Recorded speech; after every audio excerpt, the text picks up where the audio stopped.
Hello student, ये welcome in our SST class. I am Madhuri Bhardwaj, I am your SST teacher. We were reading about the resources and development.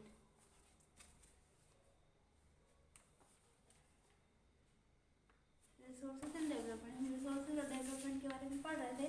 तो हम देखेंगे sustainable development कि sustainable development कैसा होता है, क्या होता है. तो सबसे पहले हम देखेंगे sustainable development means the development should take place without the damaging the environment. मतलब इन्वायरमेंट को डैमेज किए बिना डेवलपमेंट किया जाना, मतलब इसमें इन्वायरमेंट ज़रा भी डैमेज ना हो तो उसे सस्टेनेबल डेवलपमेंट कहा जाएगा. और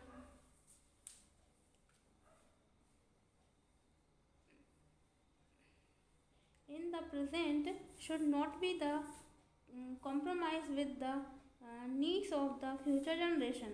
और हम इसमें फ्यूचर जनरेशन के लिए बिल्कुल भी कॉम्प्रोमाइज़ नहीं कर सकते.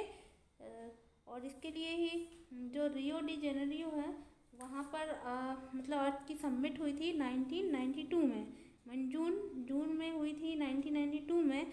More than the 100 health of the state, मतलब 100 स्टेट के लोग यहाँ पर आए थे रियो डी जेनेरियो में. और ये कहाँ पे है, ब्राज़ील में है. यहाँ पर समिट हुई थी for the first international earth summit. और यही जो सबसे पहली इंटरनेशनल अर्थ समिट थी. The summit was convened to the addressing the urgent problem of the environment. और इसका टॉपिक यही रखा था कि जो इन्वायरमेंट की जितनी भी जो प्रॉब्लम्स हैं वो सारी प्रॉब्लम्स को सॉल्व किया जाए. कौन सी प्रॉब्लम है उसके ऊपर डिस्कशन करना था.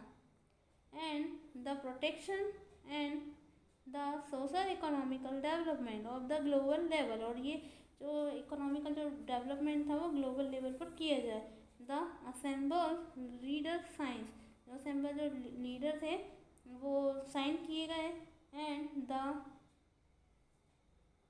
Declaration on the global climatic changes, और जो ग्लोबल लेवल पर क्या क्या चेंजेस हो रहे हैं उस मैटर के ऊपर बात करना.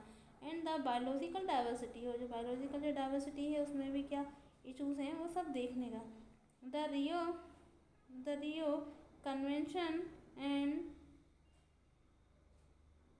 and of the global forest principle and the adopted the agenda or 21st for the achieving the sustainable development in the 21st century. और इसको अचीव करने के लिए ये 21st को मतलब जो 21st सेंचुरी में जो आने वाले जितने भी प्रॉब्लम हैं उन प्रॉब्लम्स को इसके लिए फेस किया जाए, इसलिए उन्होंने ये मीटिंग रखी थी वहाँ पर. और उस मीटिंग पर इतने जो स्टेट थे स्टेट के लोगों ने डिस्कशन किया. इसके बाद हम देखेंगे रिसोर्सेज प्लानिंग. रिसोर्सेज की प्लानिंग किस प्रकार से कहाँ की जानी चाहिए.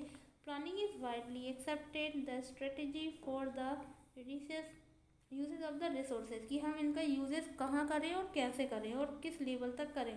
It has the important in a country like the India, हमारी इंडिया जैसी ही कंट्रियों के लिए इसकी आवश्यकता है. It has the enormous diversity, क्योंकि हमारे यहाँ पर ही बहुत ज़्यादा डाइवर्सिटी पाई जाती है और अवेलेबिलिटी भी पाई जाती है. हमारे यहाँ बहुत सारे सोर्स अवेलेबल हैं, इसीलिए यहाँ पर बहुत वैरायटी पाई जाती है, डाइवर्सिटी है. There are the region which are rich in the region type of the resources. यही वो रीज़न है जहाँ पर रिसोर्सेज के बहुत सारे टाइप हैं. But are the deficient in the same other resources. There are some region which can be considered self sufficient in the term of the availability in the resources. हाँ, resources हैं ज़रूर, लेकिन फिर भी ये पर्याप्त मात्रा में ही है, मतलब उतने ही हैं. यदि हमने उनका सही से यूज़ नहीं किया तो एक दिन ऐसा आएगा कि वो जो रिसोर्सेज है वो भी पूरे ख़त्म हो जाएंगे, तो फिर हमको खुद दूसरों के ऊपर डिपेंड रहना पड़ेगा. There are the some region when have the acute shortage of the some vital resources. For example the state of the Jharkhand, जैसे कि झारखंड हुआ, छत्तीसगढ़ हुआ और मध्य प्रदेश हुआ, रिच इन द मिनरल्स, जो कि मिनरल्स में रिच हैं. एंड द कोल डिपॉजिट, और उनमें कोल डिपॉजिट भी है. और the abundance of the water resources but the lake of the infrastructural development. The state of the Rajasthan, यदि हम देखें तो राजस्थान की जो स्टेट है वो बहुत ही फेमस है इसके लिए, और कुछ सोलर और जो कुछ विंड एनर्जी जो है वहाँ पर उसका अभाव है, और जो वाटर रिसोर्सेज है वो उसका अभाव भी है। राजस्थान का तो वैसे ही पता है कि वहाँ पर पानी बहुत कम होता है, रेनफॉल भी कम गिरती है वहाँ पर।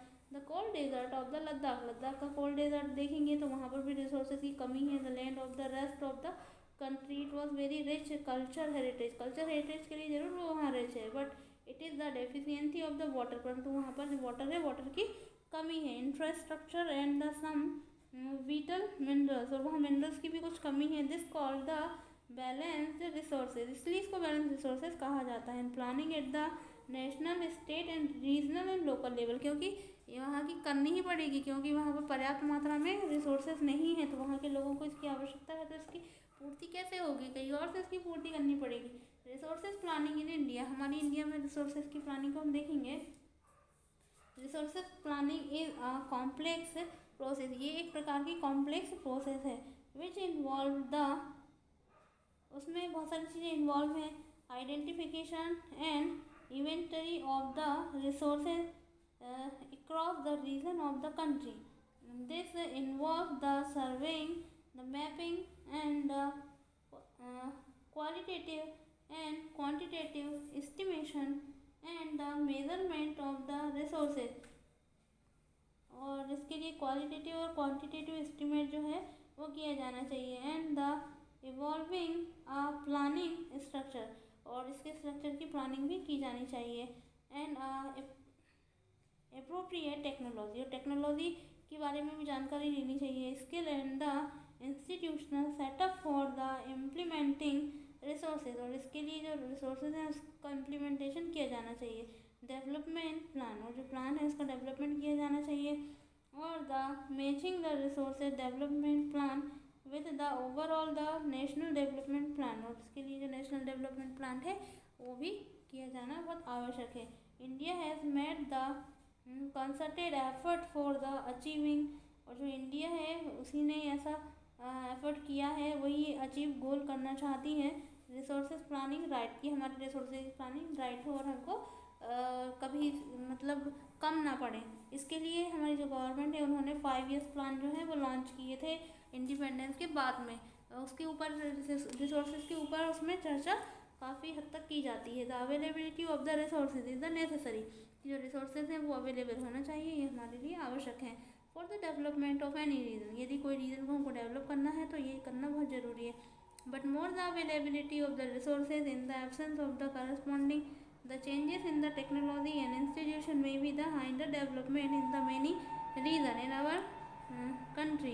For the rich in the resources, but these are the included the economically background region. They have the poor resources based on their economically development. यदि हम ऐसा करते हैं तो ये हमारी जो कंट्री है वो इकोनॉमिकली डेवलप हो पाएगी। The history of the colonization reveal that the rich resources and colonies were the main attraction, और इसके लिए जो मेन कॉलोनीज हैं वो बहुत ज़्यादा अट्रैक्शन में आई हैं, और जो फॉरेन है वो भी इनमें बहुत सारे इन्वेडर्स आए हैं। It was the primarily the higher level of technology, इसके लिए जो हायर लेवल की टेक्नोलॉजी है वो भी यूज़ की जाने लगी है। And establish their supplementary and the colony, therefore the resources can be the contributed to the development, इसलिए रिसोर्सेज को डेवलपमेंट के लिए मतलब विकास के लिए कंट्रीब्यूट किया जाता है।